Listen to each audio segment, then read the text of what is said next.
할렐루야, 할렐루야. 네, 어떻게 한 주간 승리하셨습니까? 저희 한 주간 승리하셨습니까? 라고 하는 이 질문이 사실 저에게는 매우 큰 의미가 있습니다. 제가 늘 그렇게 승리하면서 살아가기를 소망하지만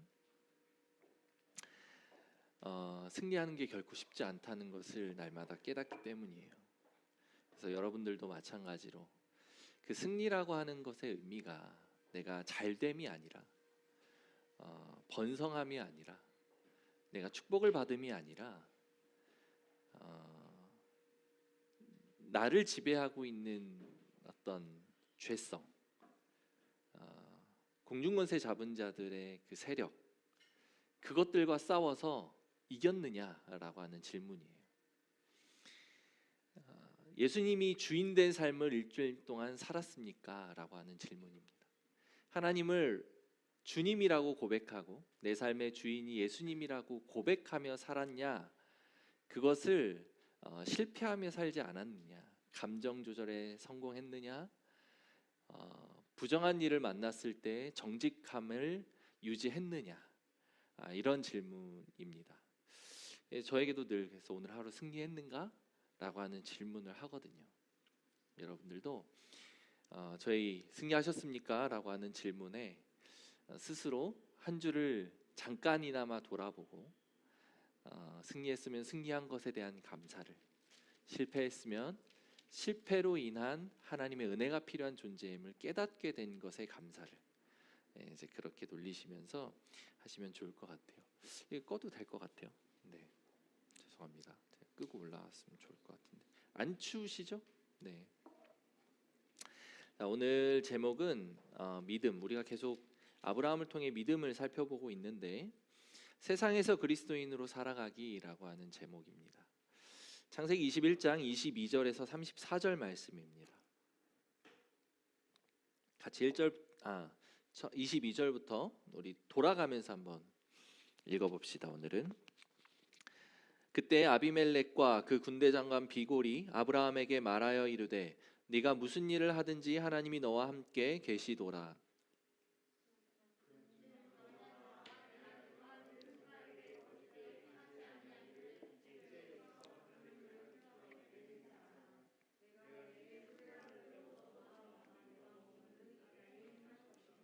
아브라함이 이르되 내가 맹세하리라 하고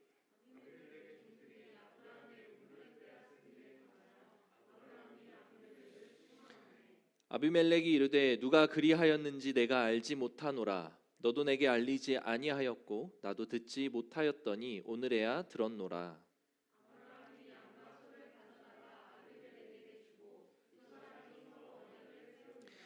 아브라함이 7 암양 새끼를 따로 놓으니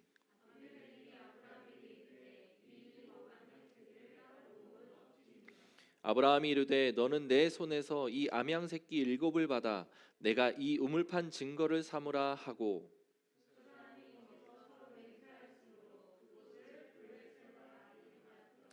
그들이 브엘세바에서 언약을 세우매 아비멜렉과 그 군대 장관 비골은 떠나 블레셋 사람의 땅으로 돌아갔고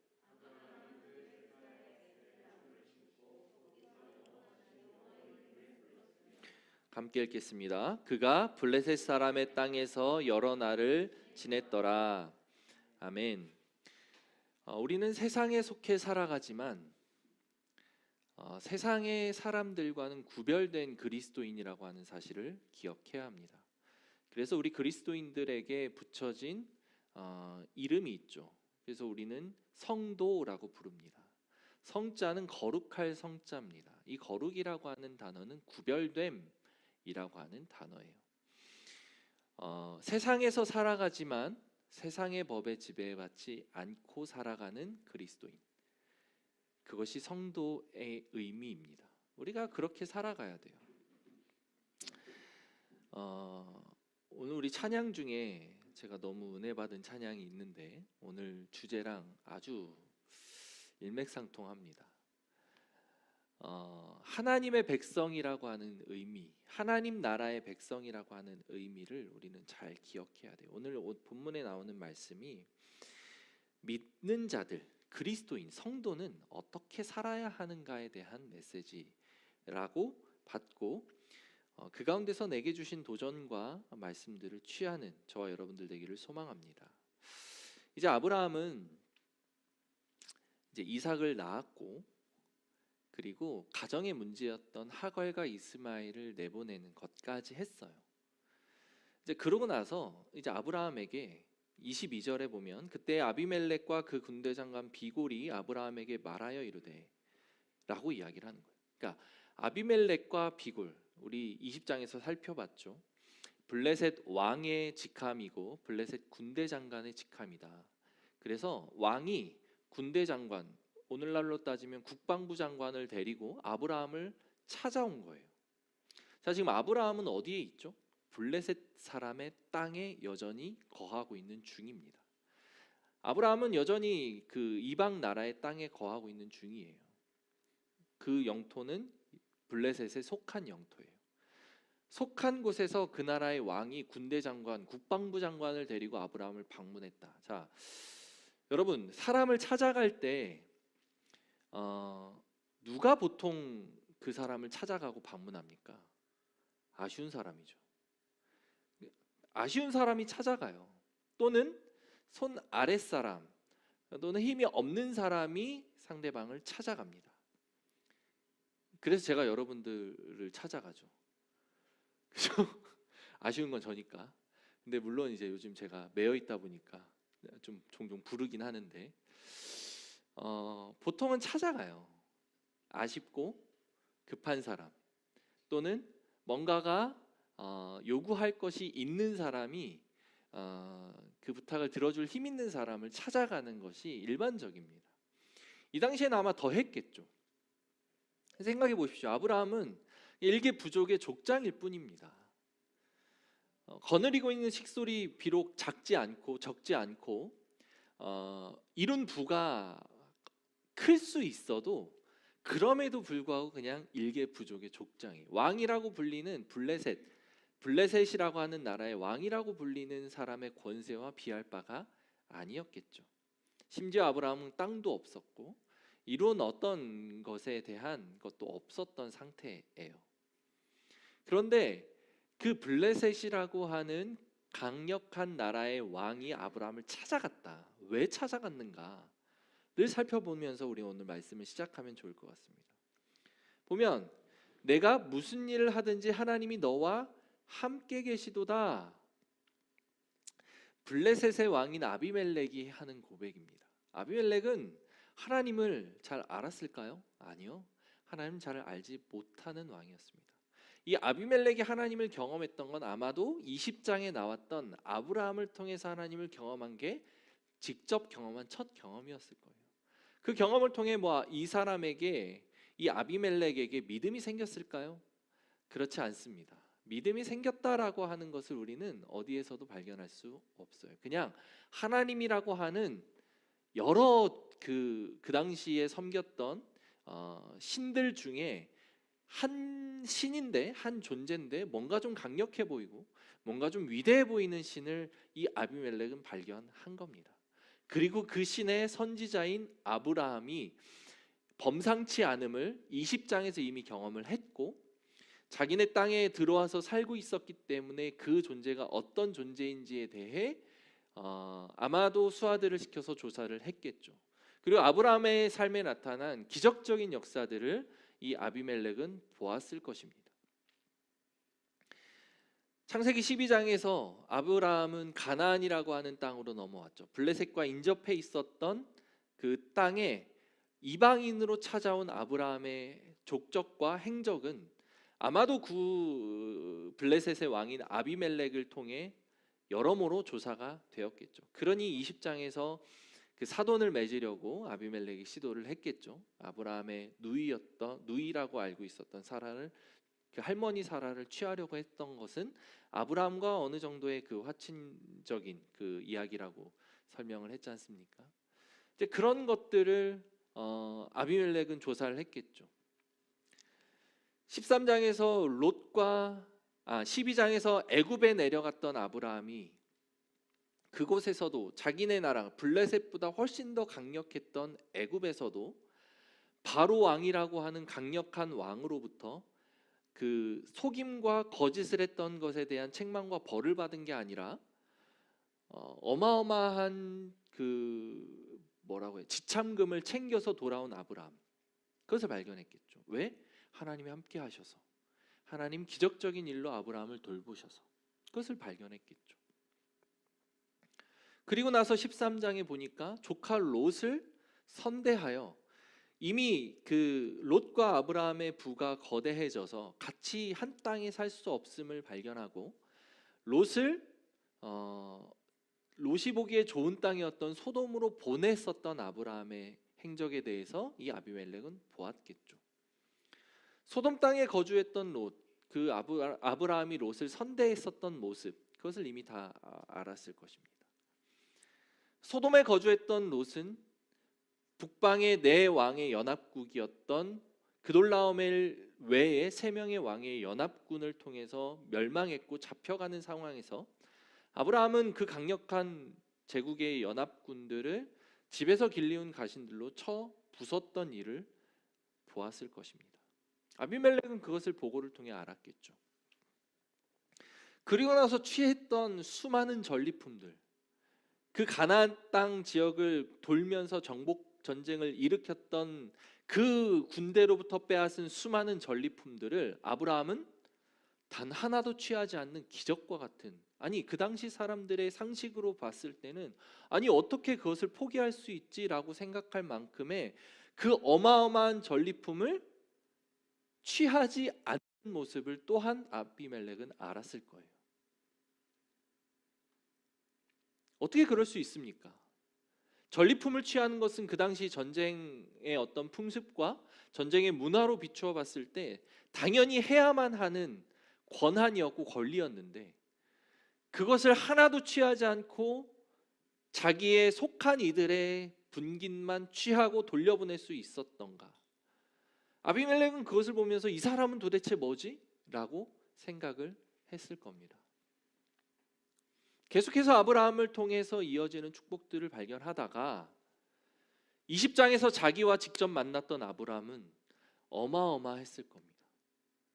아브라함의 누이를 취하는 것으로 인해서 자기네 나라 블레셋 나라의 전 그 민족들의 태가 막히는 어마어마한 일을 경험하고, 그 아비멜렉이 아브라함을 선대했을 때 태가 열리는 축복을 경험하고 나니, 와, 아브라함은 도대체 어떤 사람인가, 그가 섬기는 하나님은 도대체 어떤 존재인가라고 하는 큰 벽을 이 그 아비멜렉은 만났을 거라고 예상을 해볼 수 있는 거죠. 그리고 나서 21장에 드디어 아브라함과 그 아내 사라를 통해 이삭이 출생하는, 그 노인네 아브라함과 그 다 늙어서 경수가 사라에게서 아들이 태어나는, 그것도 하나님의 복으로, 하나님의 예언으로, 하나님이 약속하신 그 약속으로 태가 열리고 새 생명이 잉태되는 그 놀라운 일을 하는 것을, 그 출산하는 것을 아비멜렉은 지켜본 거예요. 와, 도대체 이 사람은 어떤 존재인가? 도대체 이 아브라함은 누구인가? 어떤 세계에, 그리고 어떤 법에 의해서 살아가는 사람이기에 이런 놀라운 복들을 누리면서 살아가는가? 이게 이 사람이 취하는 생활 양식과 생활 태도와 방식은 도대체 무엇인가? 라고 하는 질문을 아비멜렉은 했을 거예요. 그리고 그 아브라함 자체도 그렇지만 그 이면에 있는 하나님을 보고 이 아비멜렉은 그냥 넘어가면 안 되겠다. 아브라함과 어떻게든지 화친을 맺고 동맹을 하고 이 사람을 통해 무언가를 내가 약속을 얻어내야겠다라고 하는 생각을 가지고 갔을 거예요. 여러분, 오늘날 살아가는 그리스도인들이 이 땅에서 보여지는, 이 땅에서 평가되는 평가가 어떻습니까? 내가 교회를 다닌다, 내가 하나님을 믿는다, 내가 하나님을 믿는 백성이다 라고 하는 것을 드러냈을 때 그 사람들의 인식이 어떻습니까? 아비멜렉이 아브라함을 보는 인식과 같습니까? 그렇지 않죠. 제가 어디 가서 목사라는 얘기를 잘 안 합니다. 우리 청년들한테도 목사님이라고 밖에서 이제 식당에서 하면, 야 목사님이라 하지 말고 그 이제 전에 교회에서는 뭐 부장님 또는 이제 과장님 뭐 이렇게 불러라, 또는 이제 형님 또는 삼촌 이렇게 불러라 이렇게 얘기를 하는데 그런 이유가 있어요. 왜 그렇습니까? 창피한 거죠. 그리스도인이라고 하는 것을 드러내는 게 왜 창피합니까? 이 시대에 왜 그런 상태가 됐습니까? 잘 못 산 거죠. 제대로 살지 못하는 거예요, 그리스도인들이. 이 세상에서 살아가지만 오히려 이 세상에서 도덕적으로 살아가는 사람들보다 못한 삶의 태도와 양식을 갖고 살아가는 겁니다. 이 땅에서 속해서 살아가지만 하나님의 백성으로서의 삶의 모습과 태도를 취하지 못하고 살아가는 거예요. 개독교라고 불리고 먹사라고 불리는 그 일들이 그냥 뭐 이제는 일상인 시대를 살아가고 있는 거예요. 여러분들은 어떻습니까? 여러분들이 처한 곳에서 나 예수 믿는 사람이야, 나 교회 다니는 사람이야, 나 하나님의 백성이야 라고 당당하게 드러내며 살아가고 있습니까? 제가 그 필리핀에서 한 4개월 정도 지냈던 적이 있습니다. 뭐 표면적으로는 어학연수였지만 그 어학연수를 핑계로 놀았죠. 필리핀 바기오라는 아주 그 좋은 곳에서 그러고 살았는데 거기에 가서 저는 이제 그 대학교를 졸업하고 갔어요. 전도사 신분이었죠. 교회에서는 전도사로 이제 있다가 간 거였고 앞으로 전도사를 더 해야 되는 상태였어요. 근데 갔는데 저를 아는 사람이 아무도 없잖아요. 그러니까 어학원에 들어갔는데 어학원 사람들하고 저는 생전 처음 보는 사람들이죠. 그리고 사람들은 내가 어디서 무얼 하고 왔는지 별로 궁금해하지 않아요. 그죠? 거의 서로 다 이제 처음에는 그렇게 살잖아요. 전도사라고 하는 것, 신학생이라고 하는 것, 교회 다닌다라고 하는 것을 드러내지 않고 살았습니다. 한 달 정도 사는데 그게 너무 좋은 거예요. 너무 편한 거예요. 그러면서 내 생에 이런 일탈은 없을 것이다 라고 생각하며 일탈을 하기 시작했습니다. 자연스럽게 그 사람들과 어울려서 술을 먹었고 자연스럽게 그 사람들과 어울려서 그 필리핀에 있는 클럽에 다니기 시작했죠. 그때 처음으로 그 사람들이 왜 술을 마시지? 라고 하는 것에 대한 이해가 됐어요. 여전히 맛은 없지만 이것 때문에 술을 먹는구나. 그리고 술 마시면서 오는 그 취기, 그 알딸딸함, 이것이 은근한 중독성이 있더라고요. 필리핀 전통 소주가 있습니다. 그 소주가 대략 한 60도 정도 돼요. 알코올 도수로 엄청 독해요. 원래 그 더운 나라 사람들 술이 독하잖아요. 근데 그 전통주와 그 필리핀의 자랑인 그 맥주가 있습니다. 산미그엘 아시죠? 그 필리핀이 산업이 뭐 그렇게 발달하지 않았는데 맥주는 세계적인 맥주를 그렇게 이제 만들어냈기 때문에 그 나라의 자랑이죠. 근데 되게 싸요. 한 캔에 우리나라 돈으로 250원이면 사서 먹습니다. 진짜 싸죠. 그러니 그 전통주와 맥주를 섞으면 기가 막힙니다. 너무 달달해요. 그냥 따로 먹으면 그냥 그렇게 맛있는지 모르는데 그 섞으면 그렇게 맛있더라고요. 뭐 그렇게 부어라 마셔라 막 그러면서 살았죠. 친해지니까 사람들이 물어보는 거예요. 뭐 하다 왔어? 이미 그 저의 삶은 난장판이 되었는데 뭐 하다 왔어? 이렇게 묻는 거예요. 처음에는 대답을 피하다가 이제 관계가 깊어지니까 피할 수가 없는 거죠. 그리고 주일날마다 그 동네 교회를 나가는 것도 이제 어떻게 하다가 걸렸고 그런 것을 이제 그러고 나서 어느 순간 신학생이라고 하는 것이 밝혀졌습니다. 전도사라고 하는 신분이 드러난 거죠. 그렇게 드러나고 나니까 이제 못 하겠는 거예요. 그랬던 나의 지난 두 달의 삶이 너무 창피한 거예요. 그리고 어느 순간인가 자연스럽게 그게 멈추게 되더라고요. 여러분, 이게 제가 알아요. 그래서 여러분들이 세상에서 내가 그리스도인임을 드러내지 않고 살아가는 사람들의 심정을 알겠더라고요. 얼마나 편합니까? 근데 드러내는 순간 나는 신분이 달라지는 거예요. 그러면서 많이 회개했습니다. 그리고 갔다 와서 하나님 은혜를 더 찾게 됐어요. 내가 이렇게 연약한 인간이구나. 제가 여러분들에게 고백하는 그 고백이 그냥 하는 고백이 아닙니다. 하나님이 나를 지키고자 목사를 시켜주셨다. 내가 목사가 되지 않았으면 어떤 인간이 되었을까? 라고 이야기를 하는 이 고백은 그냥 하는 고백이 아니에요. 놀기 좋아하고 사람들 만나는 거 좋아하고 유흥과 환락을 너무 좋아하고 이제 그런 저의 성향으로 인해 하나님은 야, 조현이는 목사하지 않으면 제 인생 어떻게 될지 모르겠다. 내가 목사 시켜야겠다라고 생각하며 나를 이 자리로 불렀다라고 좀 믿는 사람입니다. 그렇기 때문에 저는 목사라고 하는 것을 요즘엔 의도적으로 드러내는 훈련을 하고 있습니다. 어쩌면 그것이 나를 지키는, 하나님 앞에서 나를 지키는 안전장치가 될 수 있겠다라고 하는 생각을 하면서 살아가는 거죠. 여러분은 어떻습니까? 그리스도인이다라고 하는 그 어떤 신분, 나의 또 다른 신분, 그리고 본질적인 신분을 드러내며 살아갈 때에 그것이 여러분들에게 어떤 영적인 유익을 주고 있습니까? 우리가 하나님 나라의 백성으로 살아간다라고 제가 여러분들에게 누누이 이야기를 합니다. 이제 아마 다음 이제 성경의 어떤 그 본문이 하나님 나라와 관련된 본문일 것 같은데, 복음이라고 하는 것이 단순히 내가 예수 믿고 구원받아서 천국 간다 해서 멈추는 것이 아니어야 됨은 너무 중요한 기독교의 가치입니다. 복음은 동사로서 존재해야 된다라고 이야기를 하죠. 살아내야 되는 거다라고 이야기를 하죠. 복음은 우리 삶에서 능력으로 드러나야 된다라고 이야기를 합니다.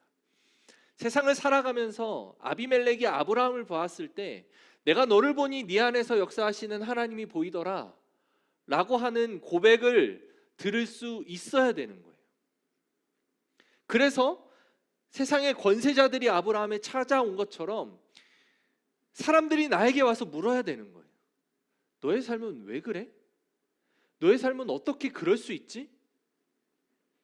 야, 너가 그리스도인이라고 하는데 세상에서 욕먹는 기독교와는 너는 조금 다른 것 같아 라고 이야기할 수 있어야 되는 거예요. 그런 이야기를 듣는 것이 우리의 삶이어야 되는 것이죠.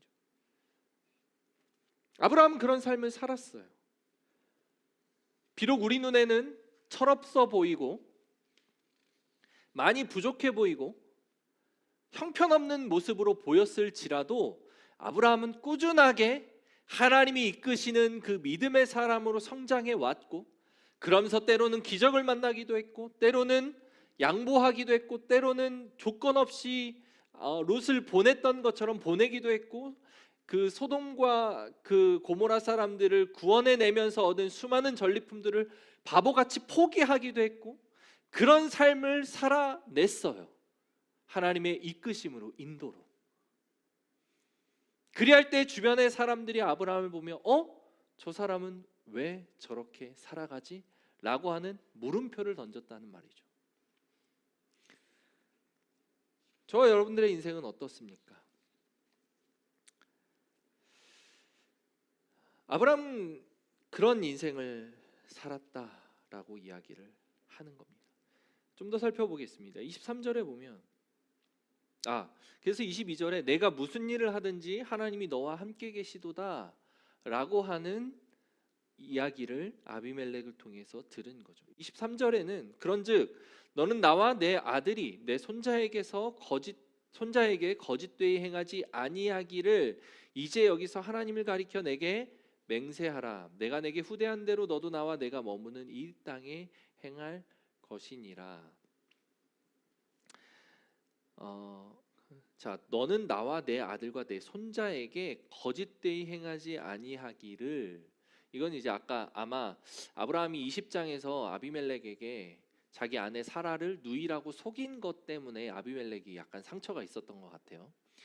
야, 너 그때 나한테 속였는데 앞으로 너의 후손과 너의 자녀들은 나의 후손과 나의 자녀에게 속이지 말자. 거짓말하지 마. 거짓말했다가 또 하나님한테 혼나면 안 되니까 너 거짓말하지 마. 라고 이야기를 하는 거예요. 그러면서 맹세를 하자라고 이야기를 하는데 누구 이름으로 맹세하자라고 이야기를 하냐면 하나님을 가리켜 내게 맹세하라라고 이야기를 하는 겁니다. 아브라함을 믿는 게 아니라 아브라함이 믿는 하나님을 가리켜 맹세하라. 우리가 맹세하자라고 이야기를 할 때 보통 그 사람이 가장 소중하게 여기는 것을 걸고 맹세를 합니다. 그래서 맹세 중에 끝판왕이 뭐죠? 목숨이죠. 야, 내가 목숨 걸고 맹세할게. 그죠? 실제로 그 맹세가 어겨졌을 때 목숨을 취하는 일은 없겠지만 그만큼 맹세라고 하는 것은 그 사람에게 가장 소중한 것을 걸고 하게 되는 것이 일반적이다 라고 했을 때 이 아비멜렉에게는 아브라함이 가장 소중히 여기는 것이 무엇인가? 그가 섬기는 하나님이더라 라고 하는 것을 발견한 거예요. 아브라함은 하나님을 가장 소중하게 여기며 살아갔습니다. 그리고 그것은 아브라함의 입술을 통해 내가 하나님이 내 인생에서 가장 소중합니다 라고 고백하고 살아간 게 아니라 아비멜렉이라고 하는 이방 나라의 왕을 통해서 고백하게 하신 거예요. 야, 너 거짓말하지 마. 속이지 말자. 앞으로도 속이지 말자. 너의 자손도 속이지 말자. 너의 하나님의 이름으로 맹세하자. 네가 가장 소중하게 여기는 하나님의 이름으로 맹세하자 라고 아비멜렉이 아브라함에게 이야기하는 겁니다. 사랑하는 성도 여러분, 여러분이 인생을 살면서 가장 가치 있고 소중히 여기는 것 하나님이 되기를 소망합니다. 그래서 주변 사람들이 여러분들을 보았을 때에 저 사람에게 가장 중요한 것은 하나님이구나. 다른 세상의 어떤 중요한 원리나 가치들보다 하나님 나라로서의 백성의 삶의 양식과 가치가 가장 중요하구나. 왜? 그에게는 하나님이 가장 중요한 존재이기 때문에. 사람들이 보았을 때 이 사람에게는 하나님이 가장 중요하구나 라고 하는 것을 우리는 드러낼 수 있어야 되는 거예요. 아브라함은 그런 삶을 살았던 거죠. 그래서 아브라함을 통해 아비멜렉은 복을 받기를 원했던 거예요. 그런 아브라함을 선대했을 때 아브라함이 가장 소중히 여기는 하나님의 소중히 여기는 선지자인 아브라함, 그 하나님을 통해 이 아비멜렉은 자기네 나라와 자기의 후손들이 복을 받을 수 있을 거라고 믿었기 때문에 그에게 와서 맹세하자, 우리 약조하자라고 이야기를 하는 겁니다. 우리가 창세기 12장 1절부터 3절을 기억하실 겁니다. 한번 찾아볼까요? 창세기 12장 1절부터 3절을.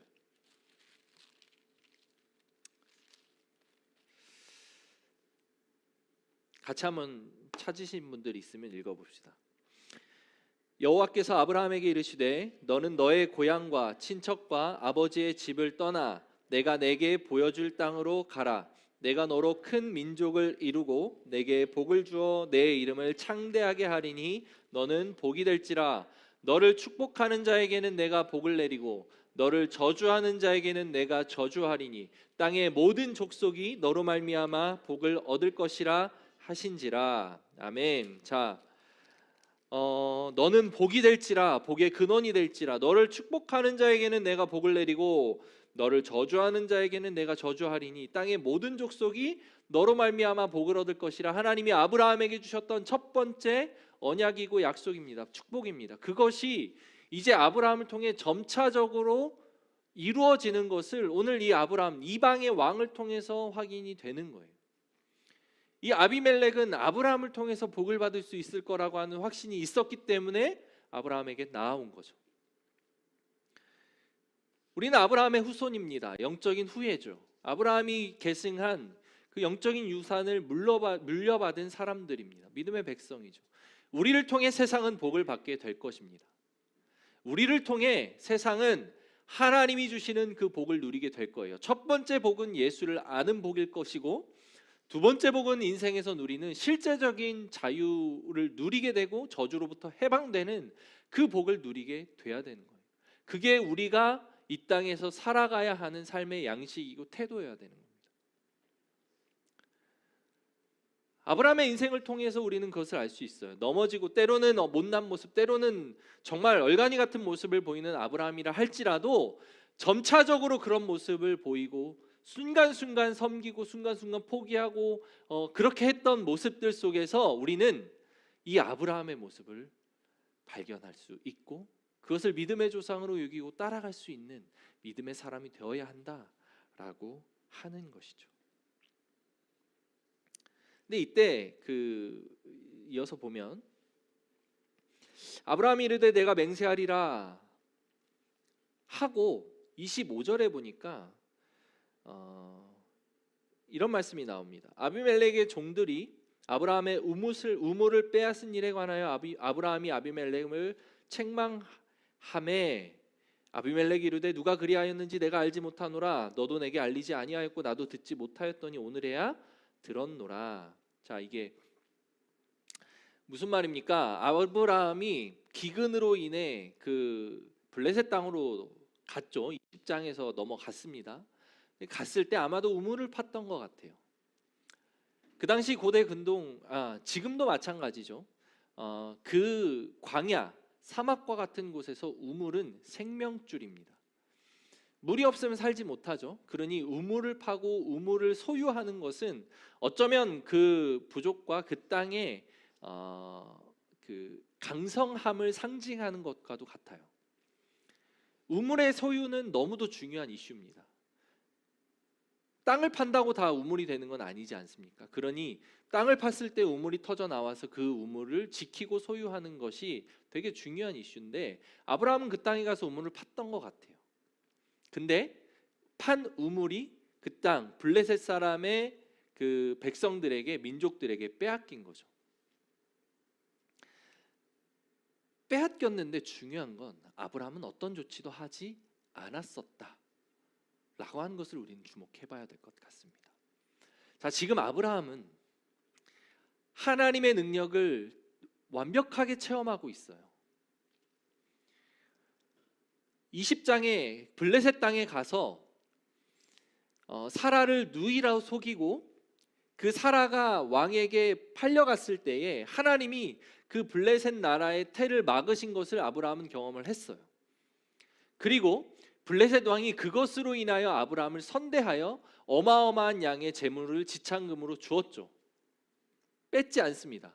왕이 그렇게 선대했던 아브라함이 그 밑에서 백성들이 우물을 빼앗은 것에 대해 어떠한 대응도 하지 않았다. 아브라함은 블레셋 왕을 찾아가서 너 하나님 능력 봤지? 근데 너의 그 백성들이 나의 우물을 빼앗았어 라고 이야기하지 않은 거예요.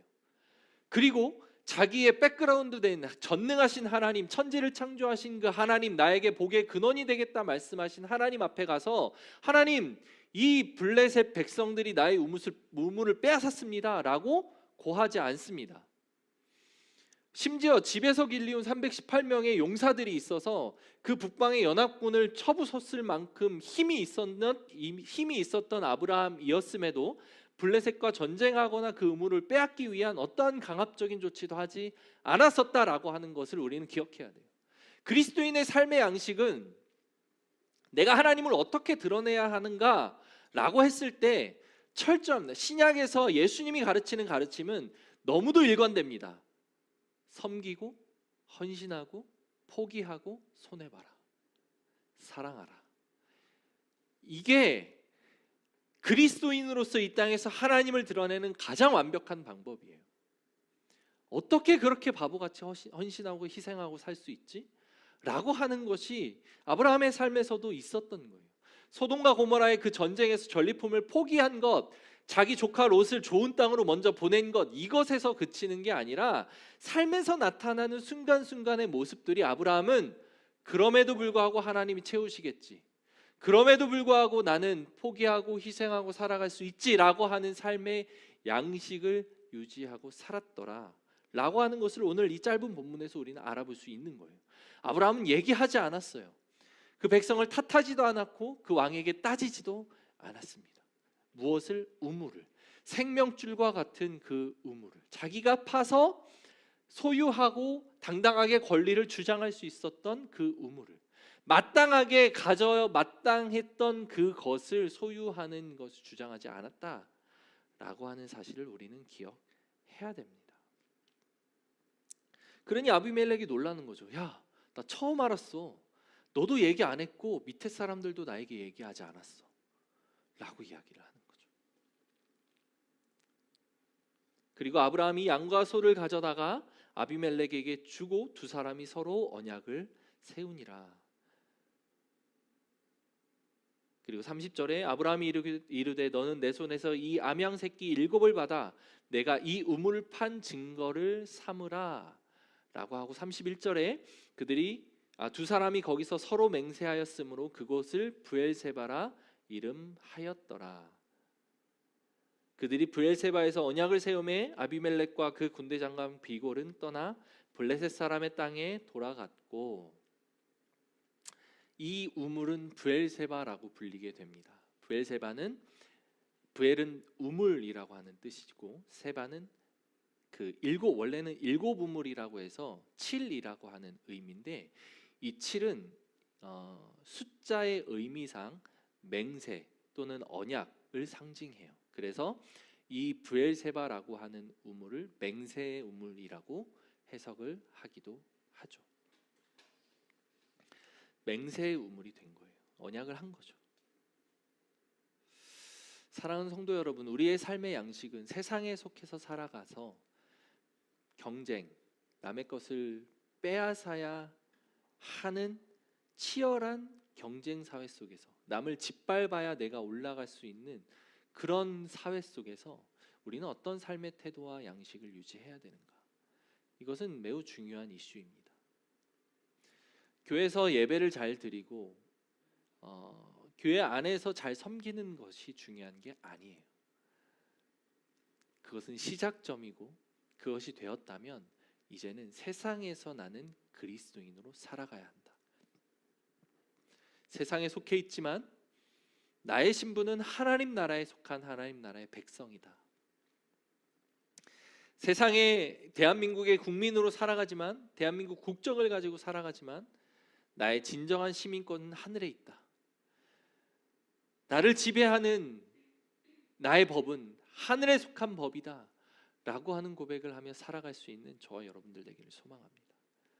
하늘에 속한 사람이 되기를 소망합니다. 그러고 나서 이제 아브라함은 33절인데요. 아브라함 브엘세바에 에셀 나무를 심고 거기에서 영원하신 여호와의 이름을 불렀으며 라고 되어 있습니다. 이 에셀 나무를 심었다라고 표현되어 있죠. 에셀 나무는 뭐 이렇게 되게 높이 자라면 한 10m까지 자란다고 해요. 실제로 사진을 찾아보니까 엄청 무성하더라고요. 잎도 무성하고 막 그래요. 근데 지금 아브라함이 있는 곳이 어디입니까? 사막이에요. 광야예요. 광야에 나무를 심었다는 것은 이 나무가 광야에서도 잘 자라는 나무라고 합니다. 그것을 의미하겠죠. 뿌리가 대략 한 30m까지 막 이렇게 뻗친다고 해요. 그러니 저 밑에 있는 그 지하수를 먹고 자라는 그런 나무겠죠. 그래서 그 지역에서 이 에셀 나무는 사람들에게 그늘을 제공하는 너무 중요한 그런 나무라고 합니다. 그리고 그 나무는 대표적인 장수목, 아주 오래 생존하는 나무라고 합니다. 아브라함은 그 땅에 에셀 나무를 심는 거예요. 여러분, 나무를 심는 것의 의미가 어떤 것일까요? 나무를 왜 심습니까?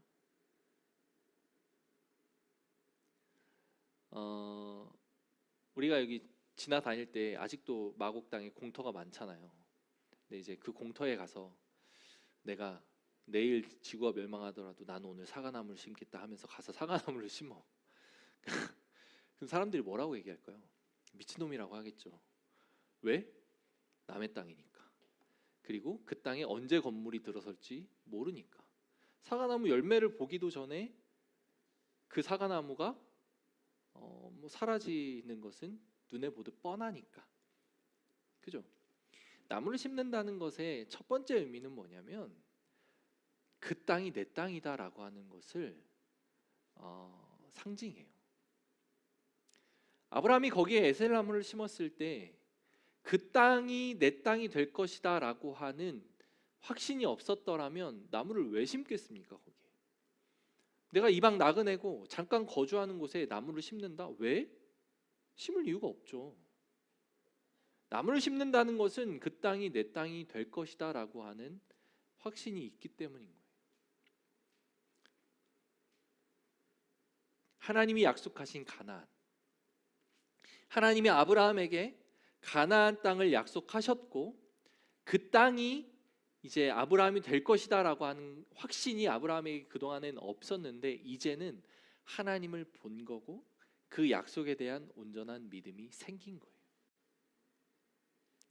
그래서 아브라함은 그곳에 에셀 나무를 심습니다. 그리고 실제로 가나안 땅의 경계가 그 최남단의 경계가 지금 아브라함이 에셀 나무를 심은 그 브엘세바가 됩니다. 이후에 이제 성경에서 보면 출애굽한 백성들이 가나안 땅을 정복하고 그 가나안 땅에 대한 그 땅 나눔들을 실천을 할 때 보면 가나안 땅을 표현하는 그 상투적인 전형적인 표현들이 나오는데 대표적인 표현이 단에서부터 브엘세바까지라고 하는 표현입니다. 단은 가나안의 최북단을 의미하고 북단 지역을 의미하고 최남단은 브엘세바인 거예요. 아브라함은 그 땅에 나무를 심음으로써 하나님이 나에게 주신 그 땅을 약속하셨고 그 땅이 나의 것이 될 것이다. 지금은 블레셋 나라의 땅이고 블레셋 사람의 땅이지만 앞으로 이 땅은 하나님이 약속하신 우리의 땅이 될 것이다 라고 하는 것을 믿음으로 고백하고 심은 거예요. 그리고 나서 그 땅에서 여호와의 이름을 부르는 거죠. 에셀나무는 하나님 나라의 상징이 되는 겁니다. 하나님이 세우신 땅의 상징이 되는 거예요. 그 땅은 그러나 여전히 블레셋에 속한 땅이에요. 하나님은 아브라함을 통해 하신 약속을 지킵니다. 그리고 아브라함은 그 약속을 믿음으로 취해요. 여러분, 이 땅을 살아갈 때 하나님이 이 땅에 심은 에셀나무는 저와 여러분들입니다. 저는 그렇게 믿습니다. 이 땅은 여전히 공중권세 잡은 자들이 장악하고 있는 치열한 세상이고 깨어진 세상이에요. 악이 관영한 세상입니다. 영적인 전쟁이 끊임없이 일어나고 있는 그런 혼란한 세상입니다. 그러나 이 세상 속에 하나님은 그냥 두지 않고 예수님을 보내셨고 예수님을 통한 당신의 성도들을 이 땅에서 만드십니다. 그것이 저와 여러분들이죠. 하나님 나라는 이 땅에서 완성될 것인데 아직은 완성되지 않은 이 땅에서 하나님이 당신이 당신의 땅이다 라고 하면서 심으신 그 에셀나무가 저와 여러분들이라는 이야기예요. 사막이죠. 광야죠. 그러나 에셀나무는 그 광야에서 뿌리를 내리고 살아갑니다. 뿌리 깊이 내리면서 살아갑니다. 그냥 살아가는 것이 아니라 풍성한 나무와 나뭇잎을 맺으면서 살아갑니다. 그래서 때로는 사람들에게 기댈 나무가 되기도 하고 그래서 때로는 사람들에게 그늘을 제공하는 나무가 됩니다. 쉼을 제공하는 나무가 되는 거예요. 저와 여러분들은 이 땅에서 살아가는 에셀나무가 돼야 되는 거예요. 하나님이 심으신 하나님 나라의 표지이기 때문에. 그리고 또 아브라함이 심은 그 에셀나무처럼 우리가 이 땅에서 심어야 할 에셀나무 또한 존재하겠죠. 저 여러분들에게 주신 언약은 어떤 언약입니까? 여러분들 개별적으로 주신 언약은 어떤 언약이에요? 이 땅에서 어떤 에셀나무를 심고 그것이 자라서 이것이 내 땅입니다. 하나님이 나에게 주신 언약의 성취입니다 라고 고백하며 살아가겠습니까? 끊임없이 내가 이 땅에 속한 하나님의 백성이고 에셀나무다. 블레셋 땅의 광야 가운데 심겨진 하나님 나라의 에셀나무다 라고 하는 것을 인식하고 살아가는 저와 여러분들이 될 때에 그 인식은 우리의 삶의 태도를 바꿀 것입니다. 적극적으로 드러내십시오. 요즘에는 어디 가서 목사라고 하지 마라고 잘 안 해요. 웬만하면 이야기하려고 합니다. 욕을 먹더라도 내가 때로는 어떤 삶의 태도와 양식 속에서 아브라함처럼 넘어지기도 하고 부족한 모습을 가지고 있을지라도 때론 희생하고 때론 헌신하고 예수님을 온전히 드러내는 삶을 조금씩이라도 실천해 낸다면 세상 사람들이 우리를 보는 인식은 조금씩 바뀔 것입니다. 그렇게 살아야 돼요.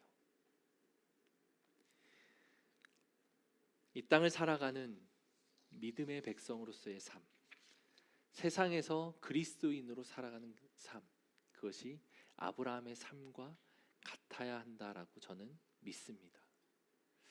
아브라함이 이렇게 믿음의 여정을 완성해 갑니다. 아브라함을 우리가 길게 봤죠. 다음 주가 아브라함 이제 마지막 설교가 될 텐데 연약했죠. 얼마나 아브라함이 어처구니 없었습니까? 그러나 아브라함을 붙들고 강권적으로 이끄신 하나님의 섭리와 이끄심을 기억하십시오. 저 여러분들도 하나님이 그렇게 이끌어 가실 것입니다. 결정적인 순간에 내어드리고 결정적인 순간에 아멘으로 화답하고 순종하고 결정적인 순간에 하나님의 그 뜻대로 포기하고 희생하고 결정적인 순간에 하나님 앞에 먼저 엎드리는, 그리고 삶 속에서 늘 여호와 이름을 부르는 그런 우리의 삶을 통하여 하나님은 이 땅에 복을 주시는 그 복의 근원으로서 우리를 사용하실 것이라 믿습니다.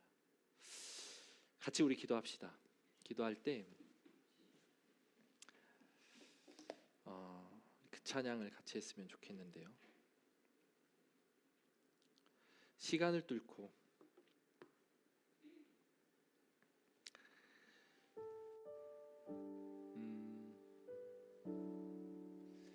사실 지금 우리가 지나고 있는 이 기간은 대림절이에요. 대림절은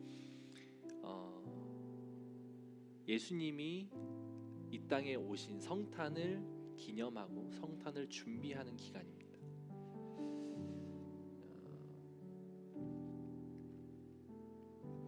예수님이 이 땅에 오셔서 보이신 그 모습은 성도의 삶의 궁극적인 모습이에요. 그래서 이 찬양이 너무 놀랍더라고요. 아브라함을 통해 그 모습을 조금씩 보여주셨고 이제 아브라함을 통해 믿는 자들의 삶의 궁극이 어디에 있는가에 대한 모습을 말씀해 주실 겁니다.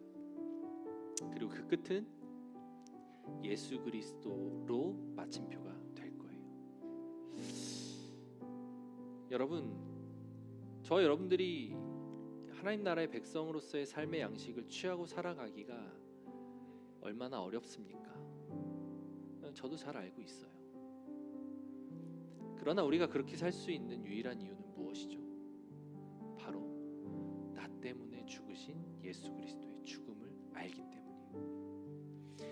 내가 예수님의 그 십자가 죽음으로 인해 살아났다라고 하는 사실을 알고 믿기 때문이에요. 그렇기 때문에 우리는 희생하고 살 수 있는 거고, 그렇기 때문에 바보같이 살 수 있는 거고, 그렇기 때문에 그리스도인을 드러내며 세상 사람들에게 때로는 감동을 줄 수 있는 그런 삶을 살아갈 수 있는 거죠. 이 찬양을 같이 하면서 예수님을 좀 고백하고 생각하고 우리 삶을 어떻게 살아야 하는가, 어떤 것이 믿음의 삶인가, 그리스도인의 삶인가를 묵상하는 시간 되면 좋을 것 같습니다. 같이 찬양합시다. 당신은 시간을 뚫고 이 땅 가운데 오셨네. 우리 없는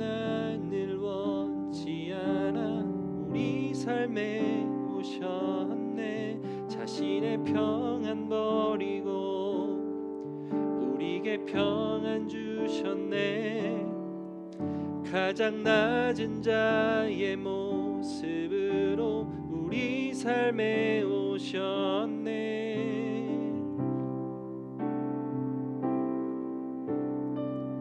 하나님 우리와 영원히 함께 하시네.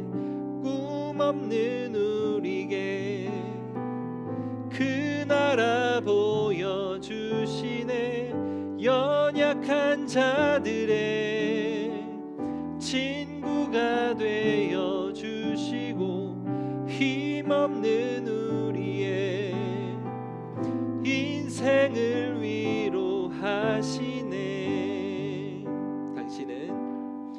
당신은 시간을 뚫고 이 땅 가운데 오셨네. 우리 없는 하늘 원치 않아 우리 삶에 오셨네. 자신의 평안 버리고 우리에게 평안 주셨네.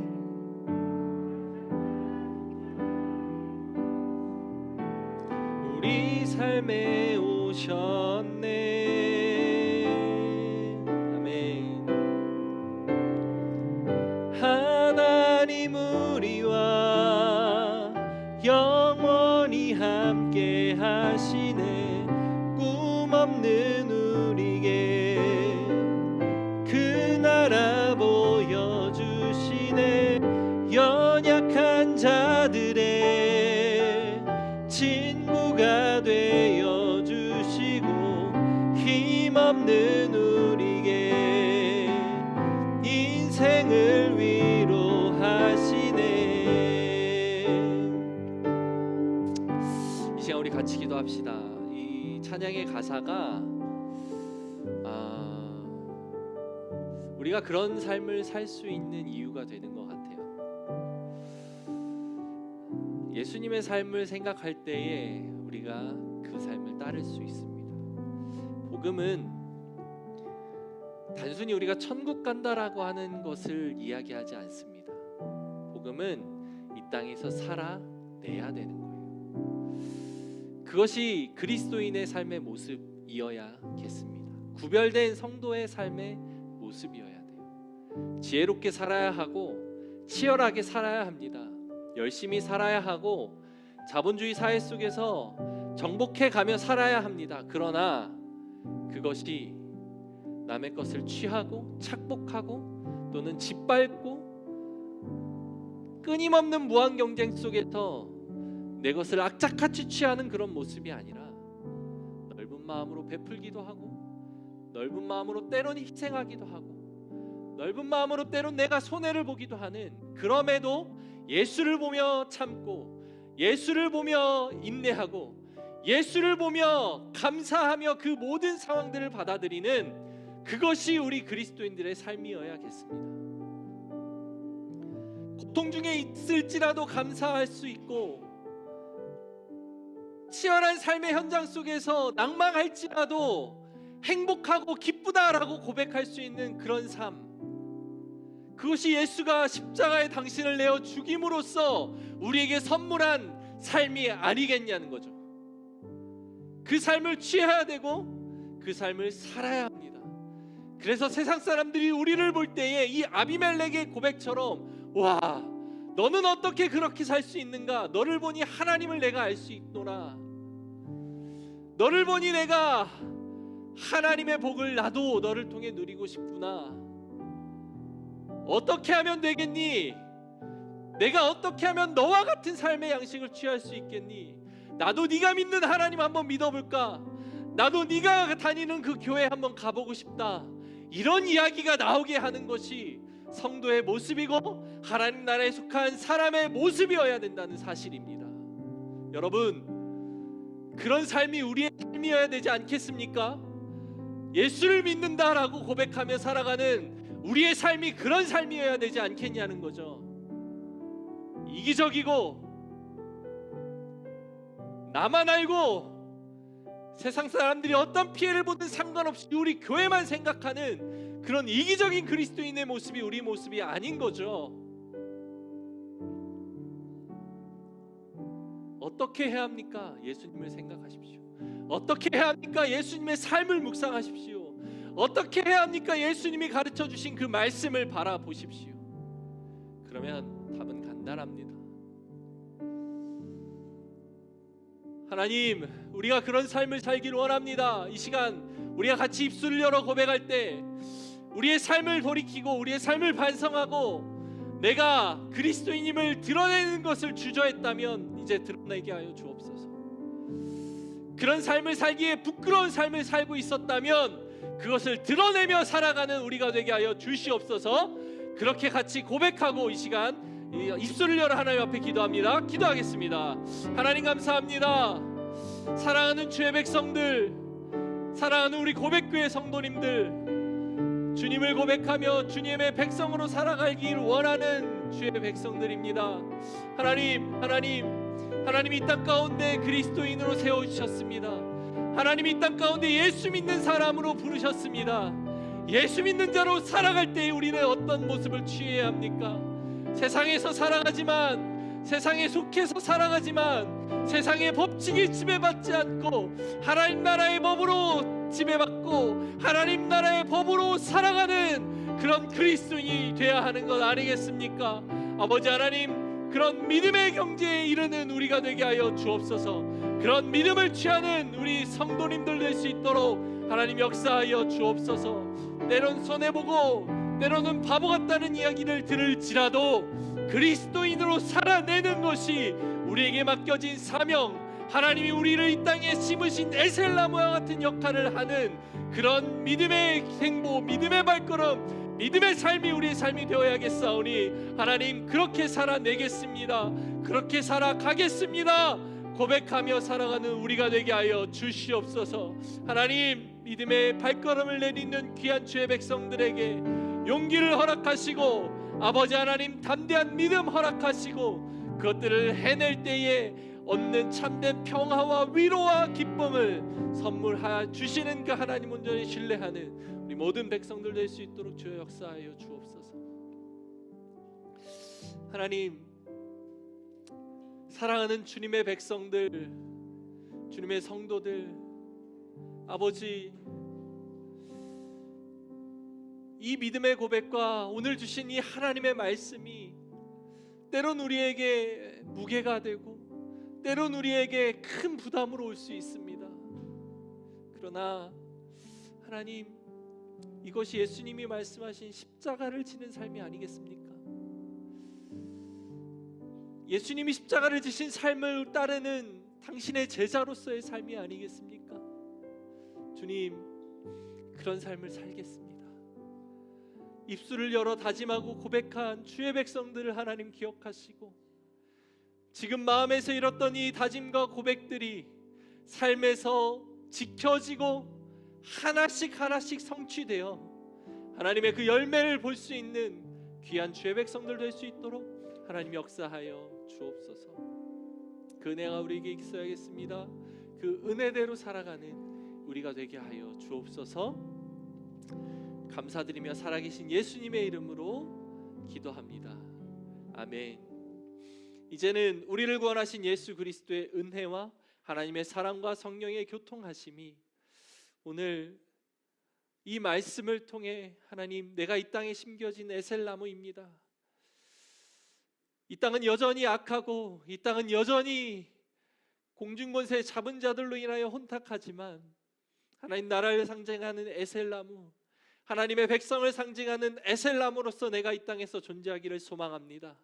뿌리 깊이 내리고 그늘을 제공하며 그들에게 때론 바보 같은 모습일지라도 헌신하고 섬기는 그런 성도로서의 삶을 살아내겠습니다. 이렇게 고백하고 다짐하는 사랑하는 모든 고백교회 성도님들 머리 위에 이제로부터 영원토록 함께 있을지어다. 아멘.